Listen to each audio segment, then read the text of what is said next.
Hello and welcome to the Film Ireland podcast. I'm here with the prolific and very well established writer Stephen Shields. He's on the back of an amazing film that's doing the rounds now. Well, The Hole in the Ground. Oh, cheers. Thanks very much. Yeah, it's crazy now. Prolific is a good word. It's been kind of going a long time now. And so many different types of work as well, which is, I'd say, is quite interesting to do. Yeah, I suppose kind of because I probably started out doing comedy and, worked my way up through RTE, obviously starting off in Storyland, which you know yourself. Yes. Starting off there and kind of working up through RTE. The kind of doing baptism by fire. That is a serious baptism by fire. Baptism by volcanic inferno, some people would say.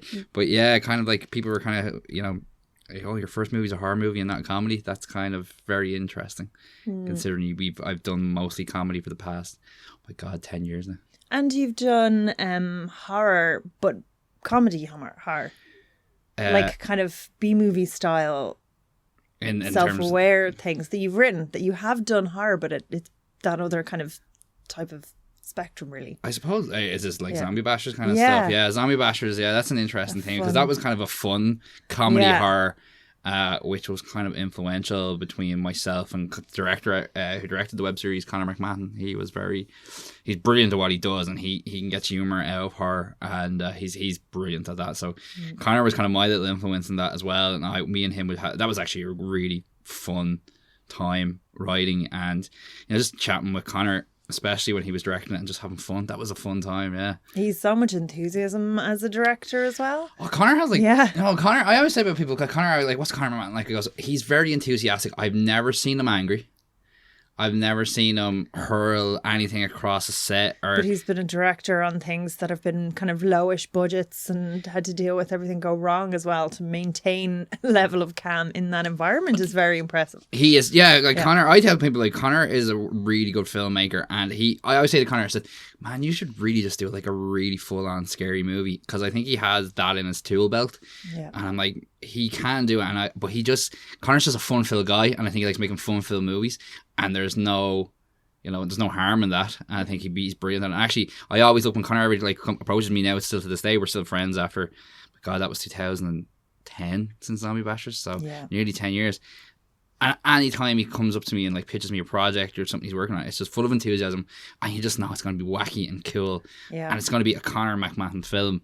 And you can't take that away from a director who loves what he does. Of course, and you've done a lot of co-writing on projects, and again, all different genres, kids. Oh my god, yeah, kids stuff, adult cartoons, which aren't there's not too many of them in Ireland. You've and now this feature shorts as well.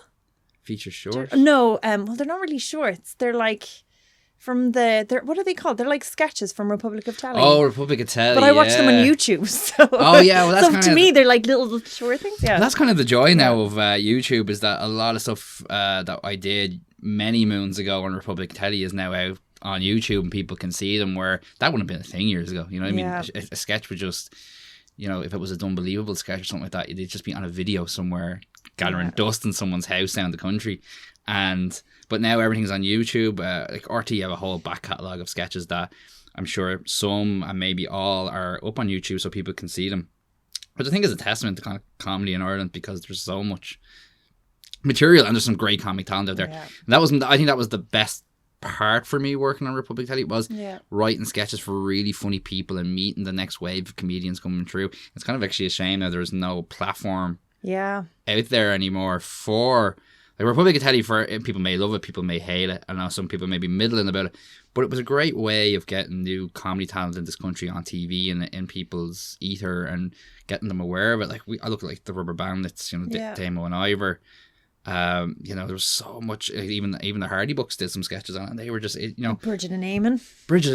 How dare I forget where the Jason and Jennifer and Bernard are still working on that. I think on their 5th series now. I think it's probably one of the longest sitcoms on Irish TV at the moment. It did give birth to a lot of comedy material, and now even when I meet comedians who I'm still friendly with, or the new comedians, if I go to comedy festivals to see people, there's no platform from that. There's not even a stand-up show on RT that they can actually go, hey, I'd like to do 3 minutes worth of material. Unfortunately, RT don't kind of commission that, which is I think is a massive shame, because there's still some great new comedians. I could name a handful who are coming up through now, and like there's no outlet for them, and everything's kind of.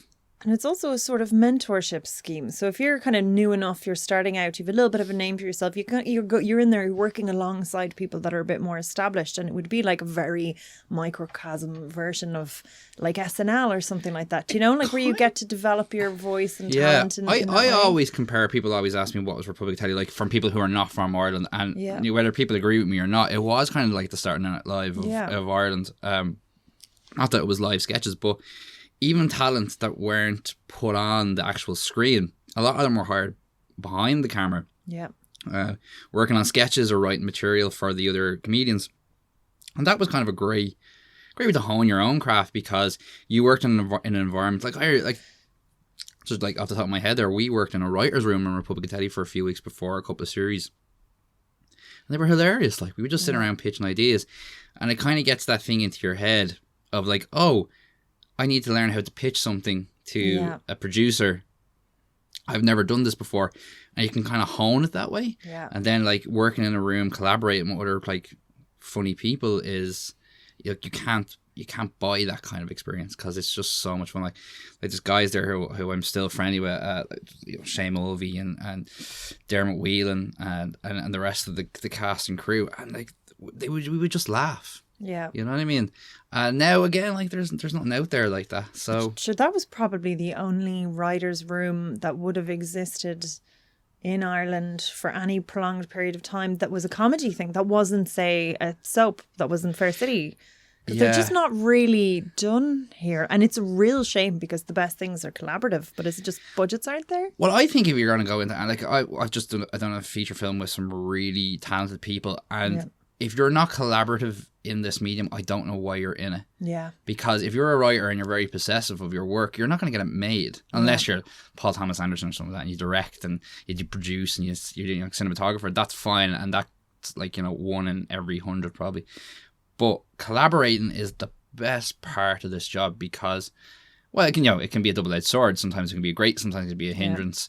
But in the aspect of Republic of Telly, it was just so much fun, because we had directors and producers and writers who just wanted to make people laugh and get their material on the TV. And you'd pitch about 10 sketches, maybe get 2 sketches on the air one season, but then you'd get other stuff where you'd be helping other people with their sketches, or you'd be writing material for Dermot, Jen, Bernard, and in the later years Kevin and Ed.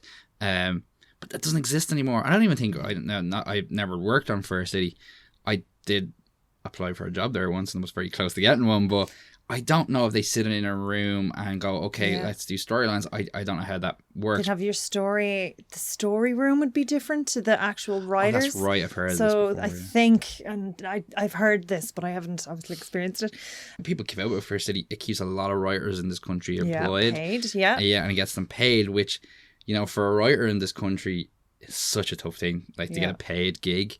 And people get a kind of hard time, but they don't realize the difficulty in getting 4 episodes a week across. Oh my god! And I've seen for the actors, for the writers, for everything. Oh my god, it is, and it's a machine. Story writers, it's a machine that works, and it's constantly going whether you're ready or not. And I think again, like Republic of Telly, I'm sure Fair City, it's a great discipline in how to meet a deadline in a short amount of time, because I still take that discipline. From working on Republic Telly, and like you get an idea for a sketch on a Monday, it needs to be written by Wednesday because it's to be shot on Thursday. That discipline kind of still isn't it. Maybe it's a discipline / fear. It's kind of ingrained in me, because you have to get it done, because if you don't hand in your script, everyone's waiting. Well, sure, if you've pushed your procrastination to the limit, like I do think creative types are a lot more likely to procrastinate as well. But I mean, if you don't have time to procrastinate, you just don't have time. Well, that's good. Like it is, and it was like I've worked on several, like not just Republic of Telly, but working on like Des Bishop's This Is Ireland, or working on Callan's Kick sketch show, and a few other things. Like you don't have time to sit down and do a 1,000-piece jigsaw. You have to. Here's the idea. We need it by then because we have to shoot it by then because we only have the cast by then. Yeah. And it's just, everyone is waiting on your bits of paper that come through the door, and then you usually get a producer who goes, that's not funny, let's rewrite that, and then that's a whole overnight job nearly. So you don't get much sleep when you're working on these shows, but hopefully if you're doing your job right, you'll get it done. And again, like I said, it has that discipline in me now where I know if I have a deadline, I'm going to get it done no matter what. And it's not about procrastination. That kind of just goes out the window. And you're right, writers do procrastinate, but that's what writers do. And I know like not every writer is the same, but that's how I work. And have you ever like had a piece that you adore and then were given notes and you're like, no, I don't want to change it for this? Not really. I had a sketch that I wanted to write for years, and I pitched it for every season. And finally, in the last season of Republic of Telly, before it was cancelled by RT, I got it on, but it wasn't the way I wanted it done. Yeah. I had this idea for, do you remember years ago, they used to have these exercise videos that used to come on after, like when TCC used to finish at like 5 o'clock, and then it used to be like exercise videos or QVC. Well, I had this joke called Mass the Exercise, because when I'm not a religious person, but when I go to Mass, I find it very tiring because you're basically standing, sitting, kneeling. Yeah. And my joke was like, you can lose weight by doing Mass the Exercise. Yep. And I pitched it for years and no one wanted to do it. And then finally Shane Mulvey, who was the producer of the last season of Republic of Telly, said, let's do it. But unfortunately, due to time constraints and other kind of stuff out of your control, it wasn't exactly the sketch I wanted it to be. It became something completely different. But, sometimes you get like, look, anyone who's creative and you hand something across the table to someone and they put a big red mark through loads of stuff and go read that. It's so disheartening. But if you kind of get used to that and kind of come to terms with that, here your first draft is never the one that's going on screen. I think it's very rare that your first draft goes on screen of anything. Then you'll go far in this industry because you will learn to take the bumps and the hits and the knocks, because when you get it across the line, it's that much better. And it's amazing to have two perspectives as well. When two people are in sync, when it goes across together, it's almost better than the sum of the individual parts, where you kind of like spur each other on. I think it is, and that's what's great about working with people. Like working with people, I know a lot of writers / directors work alone, and they kind of have this moment where they're like, I've no one to talk about this script to. Yeah, there's no sounding board in the room. It can be quite difficult. I think it's great having a sounding board in the room. That's why. Working with Lee, like it's a great experience, because like most of the time we just laugh and we're laughing, and if you can work in a kind of atmosphere that's not so highly strung, like there is moments they are highly strung, then working with people is great fun. But if you're not that sort of person, that's up to you. You know what I mean? So let's do it. The hole in the ground. The hole in the ground. Where did that idea come from? And I have questions. Okay, you have questions. The hole tell me about the background, and then when we go into it. Oh, that's it. Well, the hole in the ground originally, it's a funny story. Hole in the ground was actually an idea Lee had already in development with the film when it was Film Board, now Screen Ireland, that he was developing and was kind of, in his own words, struggling a bit with as well.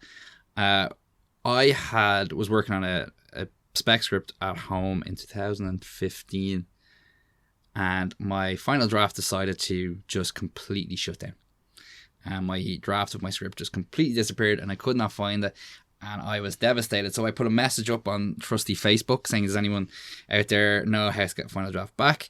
Lee, who was living in Finland at the time, got on to me and said, this is how you get it back.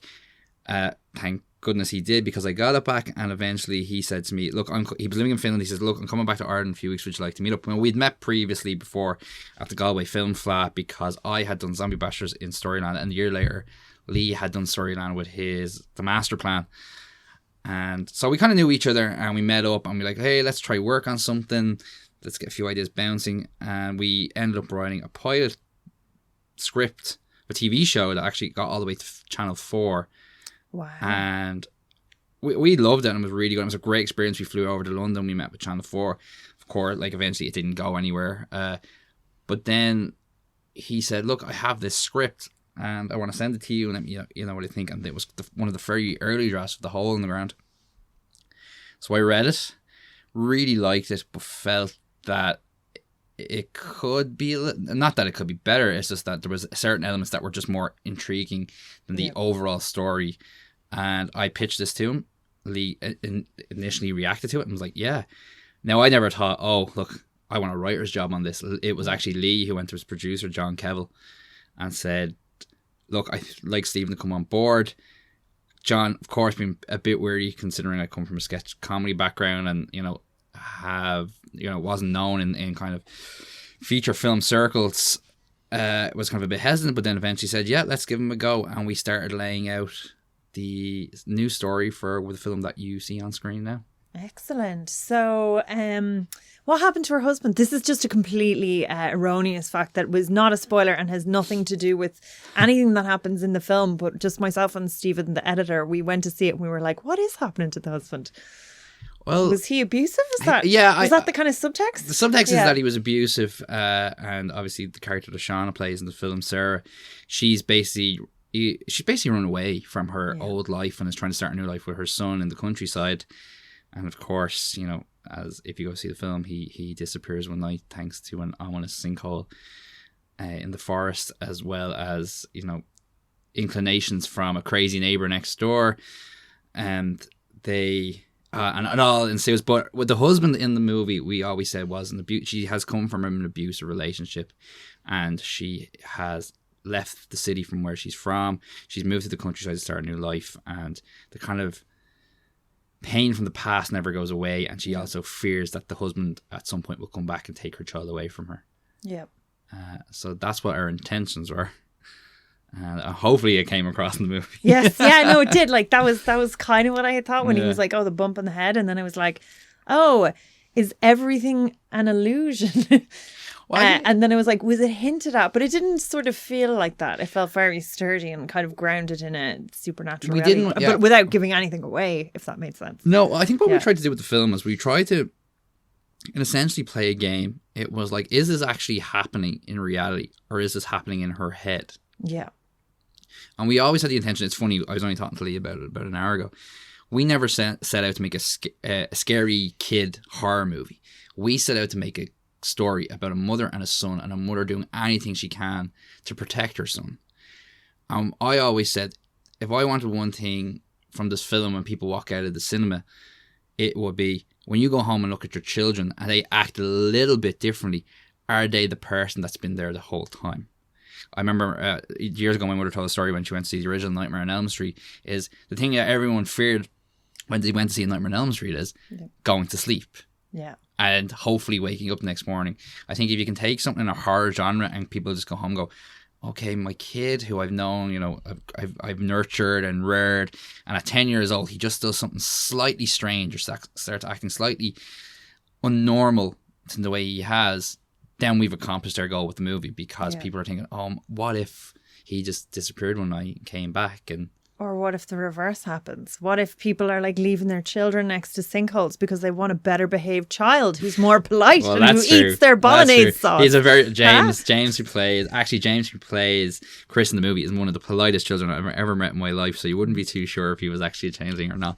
But he is such a lovely kid, and I think he actually plays the part gusto, and I think he's brilliant. He's just he's a joyful kid, and to get him into that mindset, I think Lee did a great job, where it was just like, you have this wonderful, carefree child, and then all of a sudden he's in a uniform combing his hair, singing, to himself. It's kind of creepy, but I think it works. Really does. And the chemistry between him and his mother on screen is amazing. Did they do a lot of rehearsal together? How did they get that close? First, Shauna Creagh is I have to say is an amazing actress. I loved her. Phenomenal. I remember Lee was considering saying, oh, what do you think Shauna Creagh is like for casting? I hadn't seen A Day for Mad Mary. I watched it straight away. Thought she was amazing. And just kind of the idea of having a younger mother, and that all mothers are like in their 30s or like 40s or something like that, was just like, I was like, oh, that's amazing. Like, let's do it's different. So let's do that. And I think the way they got the chemistry is Lee did a rehearsal with Shauna and James in a hotel out in Leopardstown. And he just kind of used that kind of time just to, they formed a bond instantly. It's hard not to form a bond with James. And likewise, it's hard not to form a bond with Shauna, because she's such a lovely person and James is a lovely person. And I think they just kind of bonded. I think they bonded over Minions, if I'm not mistaken.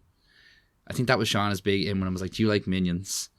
And he was like, yeah. And then they just hit it off. And I think that chemistry on screen, I think it works. I think it paid off beautifully, because it's kind of a weird, because at the start of the movie, they're very like, you know, there kind of is a little bit of standoffishness between the mother and the son, obviously in the kind of to do with the father.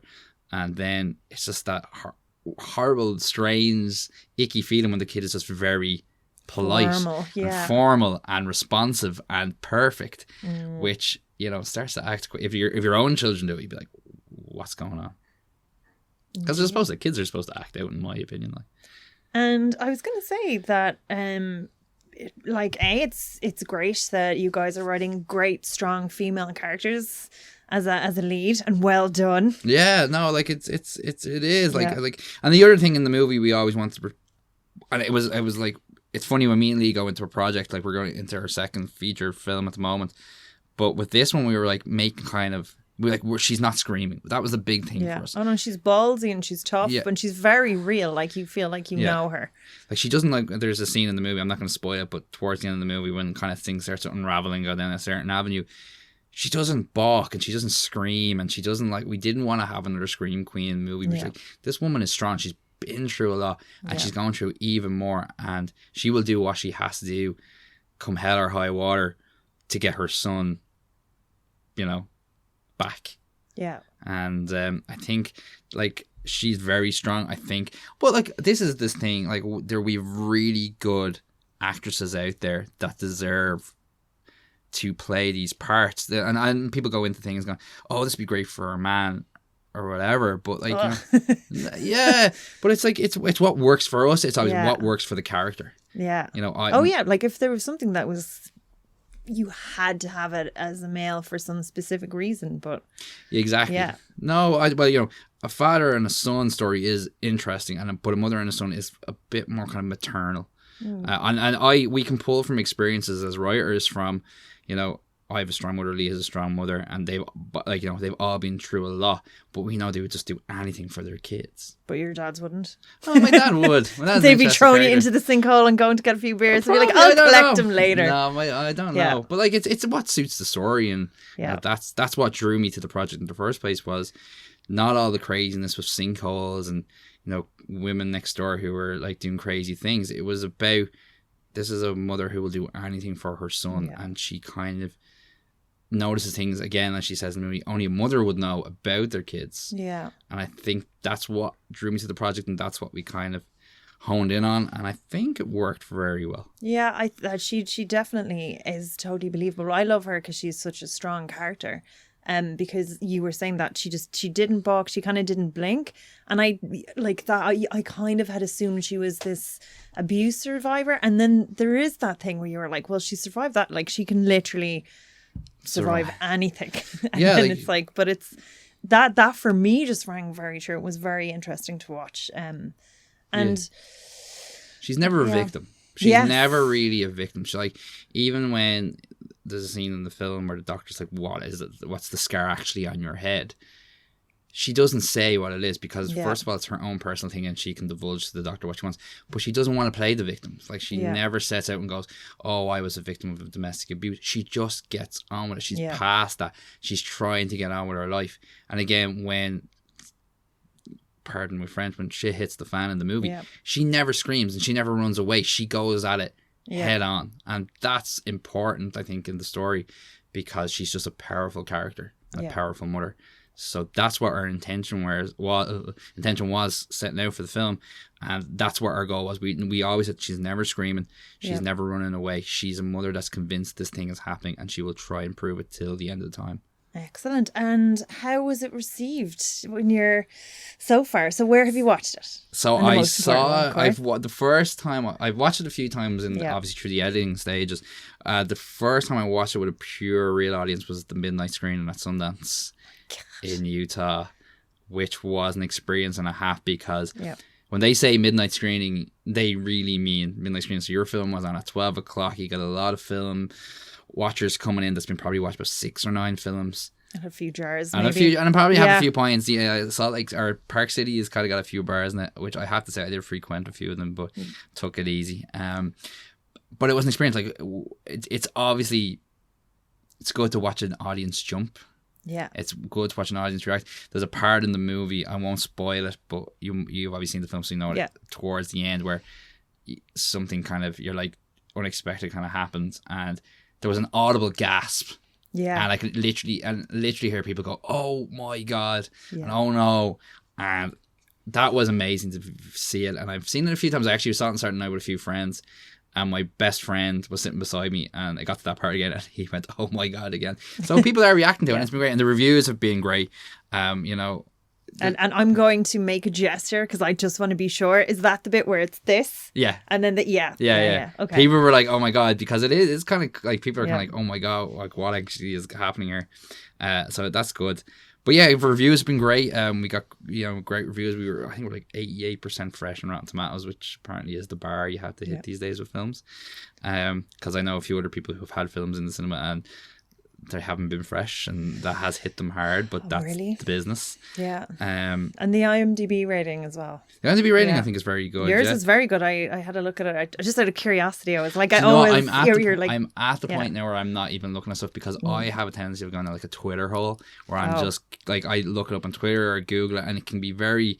Look, there's always people out there who's not going to like films or you're not going to like your movie, and that's up to you, and that's your preference. Sure. There's films out there that if you're writing for RTE, don't people just hate RTE because it has the words RTE? I think so. I think people but they do. They just became really like angry at it. Yeah, so people just get angry at things anyway. Yeah, like especially like you. I was on the boards.ie, and I as well had to stop doing that. Where you're like, oh no, stop it. But people get really angry when things are funded by RTE. Yeah, it's like compared to like say Virgin Media or something like that, they'll take umbrage. That's just probably just to do with the TV license. No one likes to pay. No one likes to pay a bill or a license. Yeah, and like, oh, I pay for this. Well, you kind of do, but that amount of money probably doesn't. It's really like a sandwich in the RTE canteen or something. But like, not saying that's where it goes. But. Yeah, people just get get really. It's funny that like the Green Book thing now with the Oscars. Like people are like some people are angry, and I've seen them going like it's a good movie, and I have no qualms with it. I think people just get irate over the littlest things, and that's their right to, because that's their fundamental right to get. It's their opinion. You know what I mean? If there's one thing people can't take away from you, it's your opinion. Yeah. So you can get angry at whatever you want, and you can smile and be happy whatever you want to. It's a delicate balance. And then as creators, you can just not read it if you choose to. Yeah. I remember we were laughing, and Lee's told this story in public. Like I remember one of the comments that we got is, "I didn't like this movie because they drive on the wrong side of the road."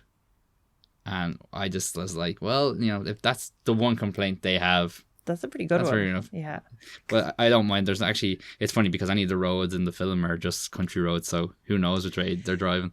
Where was it shot actually? Because I was saying to Stephen, I was like, it looks like Finland or something. Because you're not the first. So dramatic. Mark Kermode on BBC said the exact same thing. He thought it was a Scandinavian countryside. It's actually Wicklow. It's the Wicklow Mountains. We shot the film in Kildare, most of the interiors and some of the exteriors in Kildare. Some of it down in Bray in a small little studio, not Ardmore, but it was a small little studio for most of the sinkhole stuff, which was great days for Shauna because she just basically sunk into a load of mud for hours upon end in this really small, cold shed. And then we're all of us standing around just looking at her going, well, fair play to her. She signed up for the movie. But yeah, no, it's the kind of the Wicklow and Wicklow and Kildare, it's a very local film. Yeah. We didn't go too far out of the pale, really. Yeah. I'm glad people. It's weird, the Scandinavian thing though. Yeah. Maybe it's just we have. No, there was like Finnish money in there. Well, there is Finnish money. There's Finnish. That's why specifically that place. I think there's Finnish, Belgian, Irish, and it's a bit of British money in it as well. So it's a whole smorgasbord of cash. Not that we're complaining. We got the movie made, so that's what everyone just sets out to do, and and then obviously getting distribution. Wildcard have done a tremendous job here. Vertigo. Doing really well in Britain, and then A24 over in America was kind of like the seal of it was the stamp of approval, like that your horror film is good enough for them. Yeah. And when is it? Is it out now in America? It is out now in America. It's in select theaters. I know a friend of mine has seen it in Los Angeles, and another person who I was talking to last night on Facebook Messenger is going down to Washington to see it. So it is in select theaters. It's on a few theaters. It was on DirecTV in America as well. I know that was quite quick after Sundance. But I think for me, if I was going to go see it, and that just isn't because I wrote it or I haven't watched it with the film, but you'd have to see it on the big screen because the sound. That's exactly what I was going to say. That sound mix would be almost wasted. Even this lovely sound bar or something like that. It's so atmospheric. I think first of all, Tom Comfort's amazing cinematography. I think he's an amazing cinematographer, one of the best we have in the country, and his pictures are just amazing. You have to see it on a big screen, but the sound design as well, it's up there with Stephen McKeown's music. Is, I think it just, you need to see it in the cinema, because it's, or see and hear it in the cinema, because it really gives you the full experience. And like, you know, I know that we live in a world now where everything's Netflix and Hulu and stuff like that, but I still like to go see films in the cinema. Yeah. You can't be on your phone looking at it and checking your messages. You're in a completely designed space. It's much better. That's it. I think that's what my thing with cinema. People always go, sure, I'll just watch it at home. I go, no, like, cinema is an experience. Yeah. You can watch anything at home. But going to the cinema and waiting for the lights to go down, and you're in a room full of people, and you have your Coke and your popcorn, and you're going to get away from the outside world. You can't have, well, you're supposed to not have your phone on you. Some people don't adhere to that rule, much to my annoyance, but you get away and you escape, and you're focused on the screen in front of you, and it's not a million distractions going on. Like, I think that's, like, you can't buy that experience. Well, you can. It's called going to the cinema. Yeah. So, like, for Hole in the Ground, if you're going to go see it in the cinema, because I think it's just one of those. I think the sound blows you away. If the sound is up high enough, which we're finding in a few cinemas, it's a bit low. I saw it on Saturday night, and I thought it was a bit low. Well, we were in the Cineworld on Parnell Street. Perfect. And we were right at the back. Oh, well, great. So hopefully it blew the ears off you. Yeah. Well, plus I think, like, the score is amazing as well. I think you really need to hear it in a big cinema. But it's really creepy. One of the, I don't want to give anything away, but there's like a bit where there's a play. Oh, the rat and bog scene. Yeah. I felt that really creepy, and it was the audio mix that did it as much as the visuals. I think there's certain parts of that scene that I actually love. That scene. I remember we were talking about it when we were writing the movie. The Rattling Bog was a big thing for us. We were like, we really want to do this scene. I think that's the scene in the film where you really start to go, okay, there's something not quite right, like extremely not quite right here. So, I think the sound design, fair play to the guys, the sound design. Tom Comfort's cinematography and Steve McKeown's soundtrack, I think that all encompasses it. I think even in that scene as well, I know it's not a big open wide landscape shot, but just the way it's shot, the stage and stuff like that, is very creepy. And there's some great little moments of light dialogue in there that kind of, you know, you'll have like a really tense moment and then a jovial bit of back and forth. Was that your handiwork? I think it's a combination of both. Me and immediately, like, I had to say, writing the Hole in the Ground, sometimes screenwriting can be a bit of a slog, but writing the Hole in the Ground, we laughed most of the time, and sometimes it's over our own silly little jokes and nothing to do with the film, but we always said we'd have levity in the film, and there's just some nice parts. I love the part where he's just trying to explain that the spider is a female and not a male. Yeah, I think it's a great. That's brilliant. I think I think the thing with is, like, if you can kind of put people in a mode of relief, then when the horrifying stuff comes, it comes doubly more.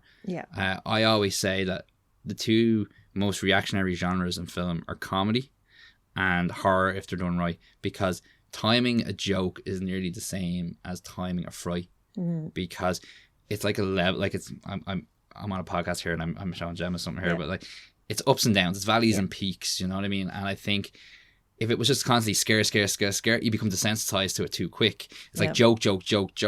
You're missing jokes. Yeah. But I think if it's like, do a joke, you know, have a kind of a flat line for a little bit and then do a joke. It's the same as have a scare, do a flat line for a bit, do a scare.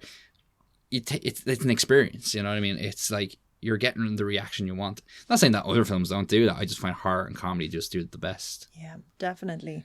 But also you were saying that it does help that you've a good, strong cast, that you've great characters in there that are very well written. That makes, I don't know, that's a very important thing as well, because if you don't really like the characters, or if they're stock characters, it's hard to follow them through their journey. And I think that's something that The Hole in the Ground captures very, very well. I think I love the cast of The Hole in the Ground. I think we've really, like, even in the like smaller parts, like you've Simone Kirby, you've Steve Wall, you've Owen Mackin, you've Sarah Hanley, you've James Cosmo, and like you've a great, like, I know the whole movie is basically carried on the backs of Sean and James, and like having them two is amazing. But having a supporting cast, and I don't like to use the phrase supporting cast because I don't think casts support each other.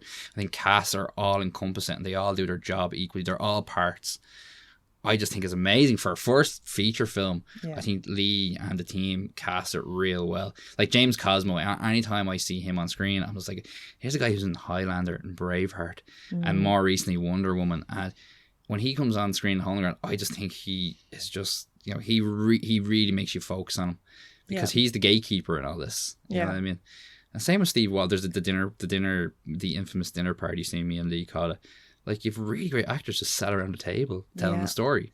And it feels quite authentic to get exposition in there in a way that's very engaging. That's why we call it the infamous dinner party scene. That scene was rewritten. Oh, God, I'd have to look back on the drafts of the script. But we shot that scene twice.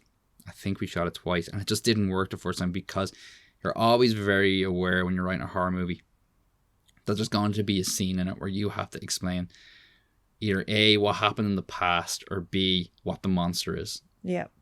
And they are the most difficult to write because, look, I'd be open to it as well. When I watch a horror movie and someone goes, oh, these are the monsters and the way to kill them is blah, blah, blah, blah. Yeah. That's great. I know that now. But they're the same all the time. Yeah. I've opened this old book. Yeah. I've opened that my grandmother gave me. And it has said this. That's great. And like, it's a great tool to have. But we try to avoid that like the plague. And we also try to avoid, you know, the kind of... Friday the 13th would be like one of the major ones where it's like the old guy comes out of the woods and goes, hey, don't you go swimming there. That's where that boy was murdered years ago.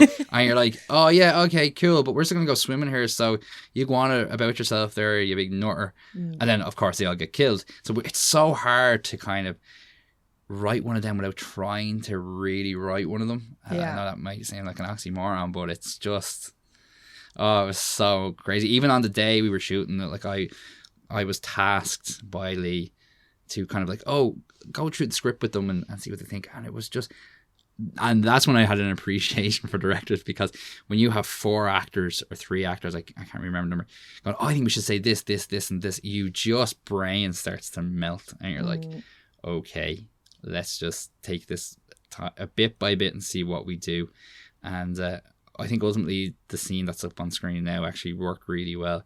And again, it has that bit of levity in it. So it's not just, hey, this is the old woman and she's crazy. There's, you know, stories going on between brothers and brother-in-laws and sister-in-laws. And then in the middle of this scene, kind of listening, but kind of in her own space, is Shauna playing Sarah. And she's just absorbing it all in. Yeah. And so hopefully it's not that scene in a movie where people go, oh no, they're trying to explain to us what's going on. Yeah, no, it does. It does it very, very cleanly. And I was because I was like, well done. No, thank you. Because it's not easy to do it that. It isn't. And it's funny. I there's other screenwriters I know who would say the exact same thing. They're like, oh, I hate when you get to that scene where you're like trying to explain what the creatures are. Yeah. I have a friend actually at the moment who's writing a screenplay. And he uses me as a sounding board because he writes on his own.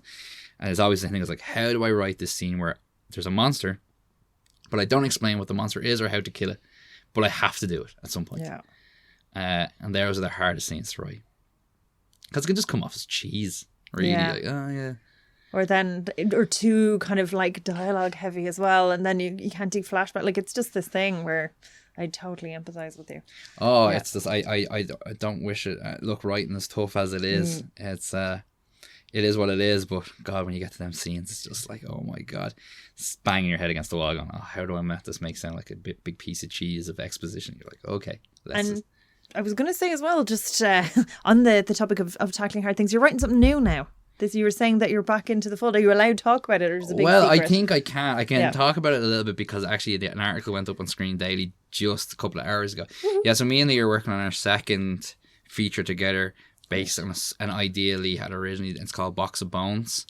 It's a very much a chamber horror piece. It's about a couple who have the boyfriend has been in an accident and the girlfriend is helping him be rehabilitated, but in the course of rehabilitation they discover dark secrets within the house that they're living in, and it's a real kind of supernatural paranoia thriller movie. So we've been working on it kind of the past year, but now we're really getting into it now because the Hole in the Ground has done so well for us that we're working on another project, but I can't really say much about that at the moment. That's still in the early days, but it's very exciting. Yeah. And would you be tempted to lash out the series again and shop that around now that you have this lovely We've talked about it. See, the thing is, and you know yourself, when you're writing, you could write something about 3 years later. Either someone has done it.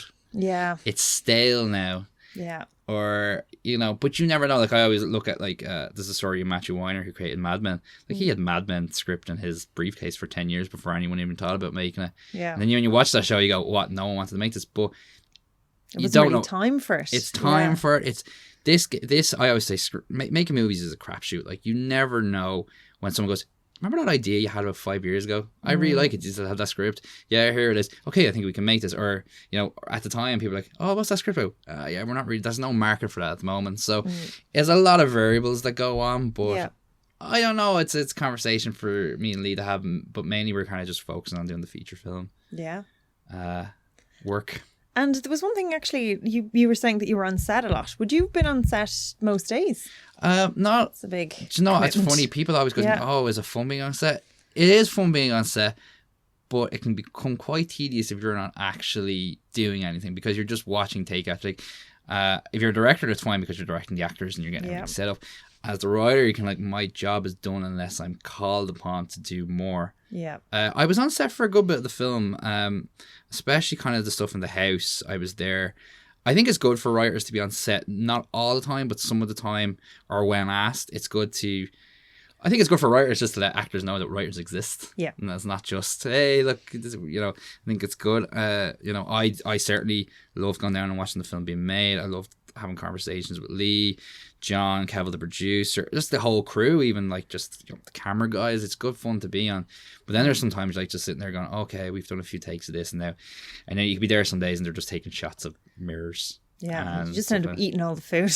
I actually did. You go over and you're like, I'll have a cup of tea. I'll have a biscuit. I felt with a cup so of tea. bad. I'll have a biscuit and more tea. Yeah, I felt so bad, and in some ways I didn't feel bad. Like, you'd be up for the catering table going, yeah, and like the whole crew or cast coming out, and you're just sitting on the bus having your dinner. But in fairness, I did do a lot of writing, and I do get hungry, so that's it. Yeah, it's great. You work up a hungry, typing all that, like, you know, your fingers, like, they do a lot. Oh my god, they do. Like, you know, and I think that's, you know, writers. It's funny. Someone had to me say, "Do you feel underappreciated as a writer?" I go, "No, because the work is on the screen." You know, writers do a lot of work, but everyone else does a lot of work too. So we're all a team. You know, it's lovely. We have a really nice team there. You know, I like to work with Lee as much as possible, especially with John Cavill as well as producer, and Connor Barry at Savage.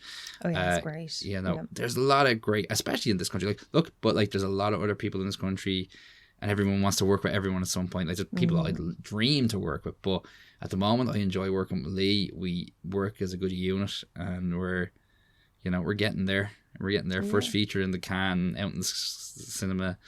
Now it's about getting the next one done, because that's the way it works. Yeah, that is indeed. Okay, so we're the hole in the wall. Or hole in the ground. I keep saying that. That's an I ATM need to get money out. Yeah, that's it. Going, machine. Damn it, I've no. That's what all people call the ATM machine. The hole in the wall. The hole in the ground is in cinemas now. It's in cinemas now. In cinemas, if we have any American listeners, it's in cinema in select cinemas. cities. If you go onto the holeintheground.com, you will find what cities in America it is on. I'm sure if you Google it as well, if you do the Hole in the Ground America, you're in Los Angeles, New York, Washington.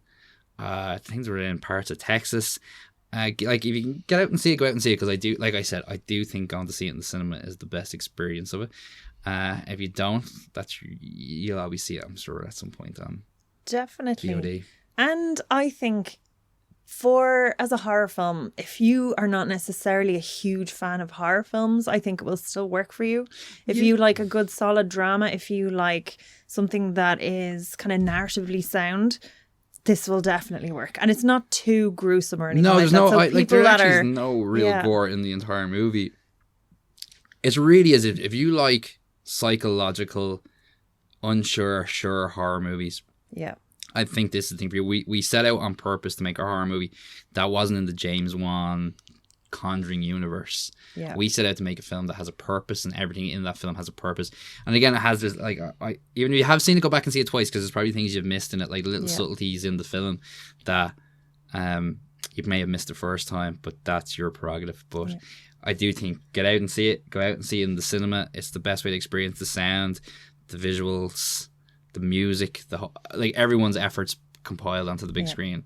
I think that's the best way to see it. And definitely, it's something that it doesn't always happen, and it's almost like a magical thing. But sometimes films they seem to almost exceed the sum of their parts. And I think this is definitely just one of those things where it just seems like almost there's a bit of magic in there. So that as someone who kind of watches film, and you can't always explain things. Sometimes things are technically perfect, but they just don't sit right. But I do think this is one of those things, and it'll work for everybody. So that actual description was based specifically for my mother, because I know if she was watching that like a horror film, she'd be like, oh no, I wouldn't like that now. And I'd be like, no, actually she would, and she'd enjoy it. That's what's funny about people with horror movies. I don't know if I'd like that. Well, how do you know? You know, and go watch it, and then if you didn't like it, you didn't like it. If you liked it, you liked it. So that's the challenge. That's the Stephen Shields challenge.